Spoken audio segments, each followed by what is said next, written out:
Hello aspirants and welcome to my UPSC journal. तो हम कर रहे हैं फ्री एनसीईआरटी सीरीज। आज हम करने वाले हैं क्लास 6 की polity chapter number 7 and chapter number 8 which is rural and urban livelihood. ये दोनों ही चैप्टर्स बहुत छोटे हैं, इसीलिए हम इन्हें एक ही वीडियो के थ्रू कंप्लीट कर लेंगे। लेकिन आज का लेक्चर स्टार्ट करने से पहले मैं आप लोगों का एक डाउट सॉल्व करना चाहती हूँ रिगार्डिंग कुछ चैप्टर्स जो शायद हमने एनसीईआरटी सीरीज में कवर नहीं किए हैं। तो मैं यूज़ कर रही हूँ ये वाली ज्योग्राफी की बुक।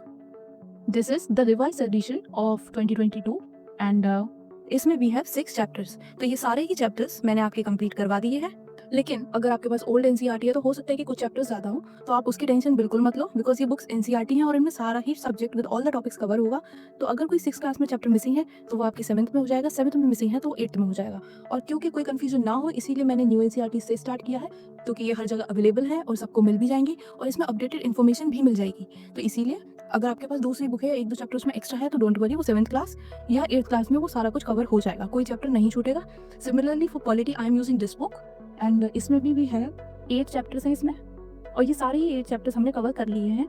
तो अगर कोई एक्स्ट्रा चैप्टर है तो वो अपकमिंग क्लासेस में कवर हो जाएगा, so don't worry about it, उसकी टेंशन मत लो। बस ये लेक्चर्स के साथ में ये वाले चैप्टर्स आप कवर करते हुए चलो, ठीक है? तो चलो फिर शुरू करते हैं। चलिए तो शुरू करते हैं with chapter number 7 of polity NCERT, और ये चैप्टर है रूरल लाइवलीहुड, यानी कि गांवों में, ग्रामीण इलाकों में कैसे लोग अर्न करते हैं उनका मनी और कैसे अपनी सारी ही बेसिक नेसेसिटीज को पूरा करते हैं। तो रूरल लाइवलीहुड यानी कि base people earn living in villages. अब देखो, जो लोग गाँवों में रहते हैं वो मोस्टली फार्मिंग पर ही डिपेंडेंट होते हैं टू अर्न मनी, और इसके अलावा कुछ नॉन फार्मिंग एक्टिविटीज भी हैं जो कि विलेजेस में होती है। तो आज हम यही दोनों चीजें डिस्कस करेंगे, फार्मिंग एक्टिविटीज कौन सी है और नॉन फार्मिंग कौन सी, जो कि लोग गाँवों में, रूरल एरियाज में करते हैं to earn livelihood, to earn their basic necessities. तो देखो, फार्मिंग में वी हैव स्मॉल फार्मर्स जिनके पास छोटी लैंड होती है, वो वहाँ क्रॉप्स ग्रो करते हैं और उन क्रॉप से वो अपना और अपनी फैमिली का जो बेसिक नीड्स है वो सेटिस्फाई करते हैं। उसके बाद हमारे पास होते हैं कुछ बड़े फार्मर्स जिनके पास बहुत ज़्यादा लैंड होती है और वो इतना क्रॉप करते हैं कि वो उसे अपने लिए भी यूज़ करते हैं, उसके अलावा वो उसे सेल भी करते हैं, प्रॉफिट भी बनाते हैं और दूसरे बिजनेसेस भी करते हैं। कुछ लेबरर्स ऐसे भी होते हैं जो लैंडलेस होती हैं, उनके पास अपनी कोई लैंड होती ही नहीं है, तो वो दूसरे जो फार्मर्स होते हैं उनकी लैंड पर काम करते हैं और वहाँ उन्हें डेली बेसिस पर वेज मिलती है। उसके अलावा होते हैं शेयर क्रॉपर्स, जो कि दूसरों की लैंड को रेंट पर लेते हैं, वहाँ पर खेती करते हैं और उससे जो आता है वो उन्हें भी देते हैं और कुछ अपने लिए भी रखते हैं। तो ये होते हैं शेयर क्रॉपर्स। यहाँ पर आप देख सकते हो कि ये हैं पुअर फार्मर्स जो कि खुद मेहनत करते हैं खेतों में और उसके बाद अपनी बेसिक नेसेसिटीज़ फुलफिल कर पाते हैं। वहीं कुछ होते हैं रिच फार्मर्स जिनके पास ऑलरेडी इतना होता है कि वो अपनी सारी जो चीज़ें हैं वो भी अच्छे से कर लेते हैं, बिजनेसेस भी कर लेते हैं, और जो लैंडलेस लेबरर्स होती हैं या जिनके पास लैंड नहीं होती है, उन्हें शेयर क्रॉपर्स की फॉर्म में वर्क करना होता है, तो उन्हें भी वर्क प्रोवाइड कर देते हैं। बट इनको चैलेंजेस क्या आते हैं? तो अगर वो लोन लेते हैं फार्मर्स तो उन पर बहुत सारे डेट हो जाता है, which is a very big challenge. उसके अलावा इरिगेशन ना मिल पाने से क्रॉप्स खराब हो जाते हैं, अनप्रेडिक्टेबल वेदर होता है जिस वजह से भी उनकी क्रॉप्स खराब हो जाते हैं और उन्हें इसके नेगेटिव इम्पैक्ट झेलने पड़ते हैं। बात करें कि नॉन फार्मिंग एक्टिविटीज़ कौन सी होती हैं, तो जैसे कि फिशरमैन होते हैं जो कि मछलियाँ पकड़ते हैं। इसके अलावा पॉटर्स जैसे कि घड़े या दिए, ये सारा बनाने का काम भी काम के लोग करते हैं। छोटी छोटी शॉप्स होती हैं गाँवों में, तो वो लोग भी होते हैं जो फार्मर्स नहीं होते।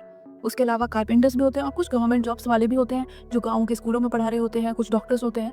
तो ये सारी जॉब्स होती हैं जो फार्मिंग के अलावा आपको हमारे विलेजेस में देखने को मिल जाएंगी। और इन्हीं सारी बेसिस पर हमने वर्कर्स को 2 टाइप में डिवाइड किया। एक होते हैं सीजनल वर्कर्स जिनकी ज़रूरत कुछ particular time of the year में पड़ती है और उनको उसी टाइम के लिए एम्प्लॉयमेंट मिलता है, बाकी के टाइम दे आर अनएम्प्लॉयड। और कुछ होते हैं परमानेंट वर्कर्स जिनको रेगुलर इनकम मिलती है, उनका जो वर्क रहता है वो उनके pass through out the year रहता है, जैसे कि टीचर्स हो गए या सेल्फ एम्प्लॉयड शॉपकीपर्स हो गए। अब हम देखते हैं कि गवर्नमेंट का क्या रोल होता है। बैंक्स के थ्रू फार्मर्स को लोन्स प्रोवाइड करती है जिससे कि वो अपने लैंड बढ़ा सके, अपना प्रोडक्शन बढ़ा सके, अपना प्रॉफिट बढ़ा सके और अपना जो स्टैंडर्ड ऑफ लिविंग है उसे बेटर कर सके। उसके अलावा there are various employment schemes जिनके थ्रू एम्प्लॉयमेंट दिया जाता है। ऑल्सो गाँव में होते हैं self help groups for women and small businesses, तो उसके लिए भी गवर्नमेंट सपोर्ट करती है फार्मर्स को ताकि वो अपनी बेसिक लाइफ की चीज़ें करने के लिए अपने अर्न कर पाएँ। तो ये तो हो गया हमारा रूरल लाइवलीहुड, जिसमें 2 तरह की एक्टिविटीज़ होती हैं, एक होती है फार्मिंग और एक होती है नॉन फार्मिंग। और 2 तरह के वर्कर्स होते हैं, एक होते हैं परमानेंट और एक होते हैं टेम्परेरी या सीजनली। और तो इसके बाद अब हम देखेंगे अपना next chapter which is chapter number 8 urban livelihood. तो इस चैप्टर में हम देखेंगे कि सिटीज़ में लोग क्या क्या अलग अलग काम करते हैं टू अर्न देयर लिविंग। ठीक है, तो सिटीज़ में कुछ जॉब तो होती है सिक्योर और कुछ होती है इनसिक्योर, जैसे कि गाँवों में या फिर विलेजेस में होती है कि कुछ जॉब्स आपकी परमानेंट हैं और कुछ परमानेंट नहीं है। अब हमारे सिटीज़ में होते हैं 3 type of workers. Number 1 are self employed, जो खुद को एम्प्लॉय करते हैं, वो अपना ही काम करते हैं, जैसे कि उनकी कोई छोटी शॉप हो सकती है, कोई स्टॉल हो सकता है या कोई बिजनेस हो सकता है। इनकी कोई फिक्स इनकम नहीं होती और इनकी इनकम वेरी करती है डिपेंडिंग ऑन कि उनका वर्क या उनका बिजनेस कैसा चल रहा है। फॉर एग्जाम्पल के टेलर्स हो गए, शॉपकीपर्स हो गए, रिक्शा या ऑटो ड्राइवर्स हो गए, ये सारे लोग सेल्फ एम्प्लॉयड हैं, इनकी कोई फिक्स अर्निंग नहीं है।